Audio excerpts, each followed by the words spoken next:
السلام علیکم ورحمۃ اللہ تعالی وبرکاتہ نحمدہ ونصلی ونسلم علی سیدنا و مولانا محمد رسولہ النبی الامین المکین الحنین الکریم الرؤوف الرحیم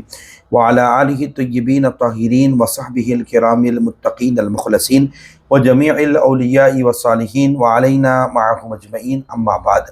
معزز ناظرین، سامعین محترم، کل ہم نے اہل بیت اطہار کے متعلق کچھ باتیں آپ کے گوشے گزار کیا تھا۔ آج اہل بیت اطہار میں سے جو سید الشہداء امام علی مقام امام حسین رضی اللہ تعالیٰ عنہ کو شہید کروانے والا وہ بدبخت شخص، فاسق و فاجر شخص، اور بعض کے یہاں وہ کافر بھی ہے، وہ یزید پلید تھا۔ ناظرین، سامعین محترم، اہل بیت اطہار کو شہید کروانے والا اور بہت کچھ ظلم و بربریت کرنے والا اور مکۃ المکرمہ اور مدینہ پاک کی حرمتوں کو پامال کرنے والا وہ یزید پلید تھا۔ ناظرین، سامعین محترم، آج یزید کے تعلق سے میں کچھ باتیں آپ کے گوشے گزار کرتا چلوں گا۔ یزید پلید کے بارے میں اہل سنت کا کیا نظریہ ہے، یہ ایک سوال ہے۔ یاد رکھیں کہ یزید پلید، فاسق، فاجر، مرتکب کبائر تھا، یعنی یزید جو ہے بہت بڑا فاسق بھی تھا، بہت بڑا فاجر بھی تھا، اور کبیرہ گناہ کا مرتکب بھی ہوا۔ اور اسی طرح جو ہے بعض ائمہ نے اس کو، یزید کو، کافر تک بھی کہا۔ تمام ائمہ نے یزید کے فاسق ہونے، فاجر ہونے اور اس کے کبائر کے مرتکب ہونے یہ تو اعتراف کیا ہے، اس بات کا اظہار کیا ہے۔ بعض ائمہ نے، جیسے کہ امام احمد بن حنبل وغیرہ نے، یزید کے کفر کے وہ قائل ہوئے، اور بعض اکابرین جو احناف کے بہت بڑے ائمہ گزرے ہیں، انہوں نے بھی جو ہے یزید کو کافر کہا، اور اپنی کتاب میں انہوں نے وضاحت کے ساتھ بعض ائمہ جو احناف کے، انہوں نے یہاں تک لکھا کہ یزید نے امام علی مقام امام حسین ابن علی کو شہادت کا حکم دے کر وہ اسی وقت ہی کافر ہو چکا تھا۔ تو ناظرین، سامعین محترم، امام احمد بن حنبل آپ بھی جو ہے یزید کے کفر کے قائل رہے ہیں۔ اب آئیے کہ ایک سوال یہ کہ جو شخص کہے کہ امام حسین اور یزید کے معاملے میں ہمیں دخل نہیں دینا چاہیے کیونکہ وہ دو بھی ہمارے شہزادے ہیں، وہ بھی شہزادے ہیں، یہ بھی شہزادے ہیں، اللہ اکبر، استغفر اللہ، اس کے بارے میں کیا حکم ہے؟ ناظرین، سامعین محترم، معاذ اللہ، جواب یہ ہے کہ یزید جو ہے اور ریحانۃ الرسول امام علی مقام امام حسین رضی اللہ تعالیٰ عنہ سے کیا نسبت ہے یزید کو؟ آج کل جو بعض لوگ جو گمراہ ہے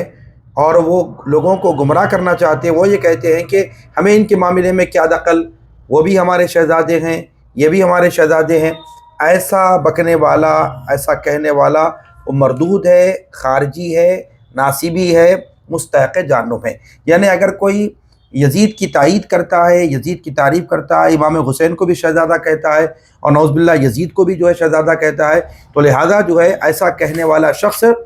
ایسا بکنے والا شخص مردود ہے، خارجی ہے، ناصبی ہے، مستحق جہنم ہے۔ کیونکہ کسی بھی صورتحال میں کسی بھی امام نے یزید کی کوئی تعریف نہیں کی، بلکہ یزید کے فاسق، فاجر، اس کے ظالم اور اس کے کافر ہونے کے متعلق لکھا، اور وہ کبیرہ گناہ کا مرتکب تھا۔ اس کی جو ہے بدکاریاں اور شریعت کو تبدیل کرنے کے اس کے سارے امور کو باضابطہ طریقے سے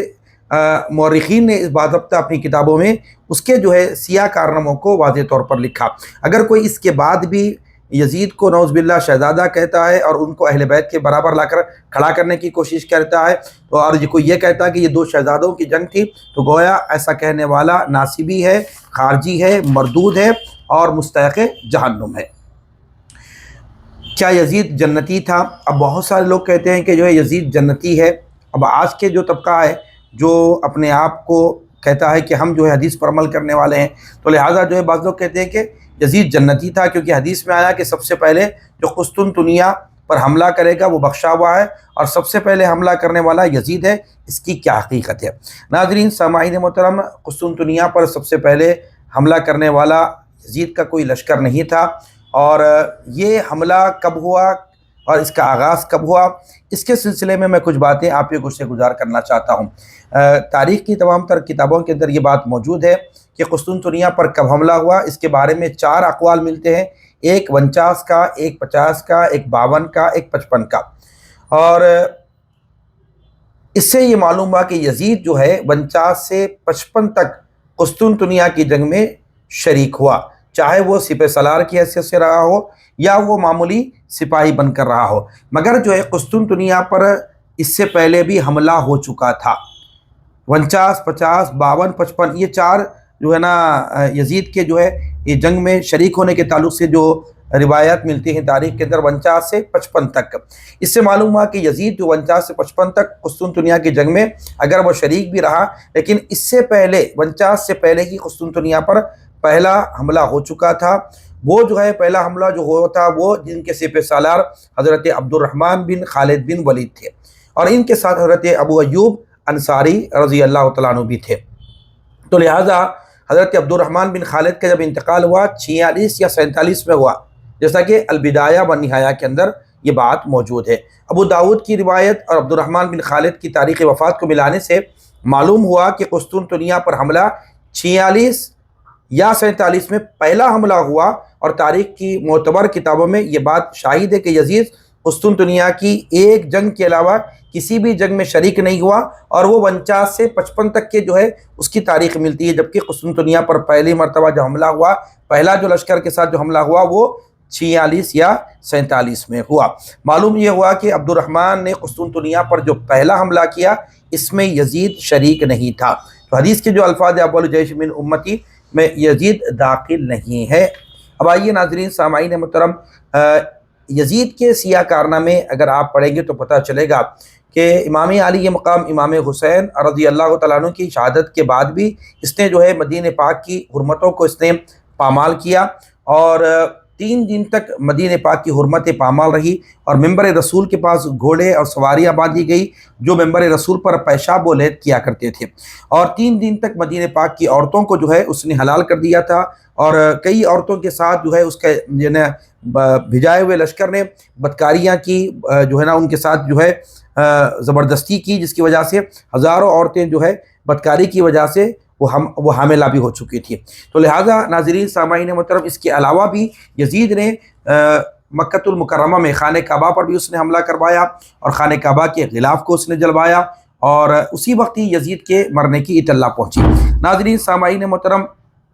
اسی طرح جو ہے اگر یزید کے یہ سارے سیاہ کارنامے بالکل واضح ہیں، اور شہادت امام علی مقام کے بعد بھی اس نے کوئی کسر نہیں چھوڑی اسلام کو نقصان پہنچانے کی غرض سے، اور کئی صحابہ کو اس نے جو ہے نا شہید بھی کروایا۔ اگر یہ سب کچھ کرنے کے بعد اگر کوئی کمزور یعنی حوالوں کے ساتھ، اور جبکہ یزید وہ پہلے لشکر میں شامل نہیں ہوا لیکن اس کے باوجود بھی اس کو جنتی بتانے کی کوشش کر رہا ہے، تو شہادت امام حسین کے بعد بھی اس کے یہ اتنے سارے سیاہ کارنامے موجود ہیں، جبکہ قسطنطنیہ کی وہ پہلے لشکر میں وہ شامل ہی نہیں تھا۔ اب ناظرین سامعین محترم، اگر یہ سب کچھ کرنے کے بعد اہل بیت اطہار کی شہادتوں کے بعد بھی، اور مدینہ پاک کی حرمتوں کو پامال کرنے کے بعد بھی، اور مکۃ المکرمہ کی عظمتوں کو پامال کرنے کے بعد بھی اگر کوئی یزید کو نعوذ باللہ جنتی کہتا ہے، وہ خود جو ہے نا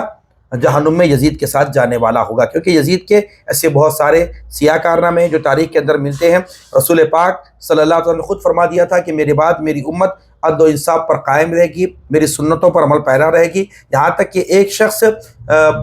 جس کا تعلق بنو امیہ سے ہوگا وہ لوگوں کو میری سنت سے پھیرے گا، اور روایت کے اندر یہ بات موجود ہے اس کا نام یزید ہوگا۔ تو آقا علیہ السلام نے یزیدی فتنے کی پہلے ہی نشاندہی کر دی تھی، یزید کے وہ زندگی بھر کے وہ سیاہ کارنامے، جبکہ باضابطہ تاریخ کی کتابوں کے اندر وہ بات موجود ہے۔ مجھے تعجب ہوتا ہے کہ یزید کیسے سیاہ کارنامے، اور اس طرح اہل بیت اطہار میں سے امام علی مقام نواسہ رسول کو اس نے شہید کروایا، کئی صحابہ کو اس نے شہید کروایا، اور اس کے ایسے سیاہ کارنامے رہے، مکۃ المکرمہ کی عظمتوں کو، مدینہ پاک کی عظمتوں کو اس نے پامال کیا۔ یہ سارے تمام جو ہے نا اس کے سیاہ کارناموں کے باوجود اگر کوئی یزید کو جنتی کہہ رہا ہے، اور یزید کو رضی اللہ تعالیٰ عنہ کہہ رہا ہے، یزید کو بھی شہزادہ کہہ رہا ہے، یہ جو ہے خارجیت، ناصبیت ہے، اور یہ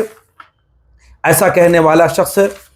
جو ہے ناصبی ہے اور مستحق جہنم بھی ہے۔ تو ناظرین سامعین، ہم کو چاہیے کہ ہم اہل بیت اطہار کے مقام و مرتبے کو سمجھیں، اور جس نے اہل بیت اطہار کو شہید کروایا اور لوگ آج اس کے قصیدے پڑھ رہے ہیں، یہ بالکل تعجب کی بات ہے اور افسوس کی بات ہے۔ یہ بات بھی ذہن نشین رکھ لیں کہ یزید فاسق تھا، فاجر تھا، اور یزید کے اتنے سیاہ کارنامے ہیں، تو بعض لوگ جو ہے یزید کو برا کہتے کہتے حضرت امیر معاویہ رضی اللہ عنہ جو یزید کے والد تھے، یزید کے والد حضرت امیر معاویہ رضی اللہ عنہ کو بھی لوگ برا بھلا کہتے ہیں۔ تو یہ جو ہے نا ہم کو احتیاط کرنا چاہیے کہ صحابی رسول ہیں، ان کے تعلق سے کوئی ایسا کلمہ جو ان کے یعنی صحابیت کی شایان شان کے خلاف ہے اور جو ہے ان کی تنقیص کا پہلو ہے نکلتا ہو، تو لہٰذا اس سلسلے میں ہم اپنی زبانوں کو بند کرنا چاہیے، تمام صحابہ کرام کی تعظیم و تکریم کرنی چاہیے، بالخصوص حضرت امیر معاویہ رضی اللہ عنہ کو برا بھلا کہنے سے اجتناب کرنا چاہیے، کیونکہ یہ صحابی رسول ہیں اور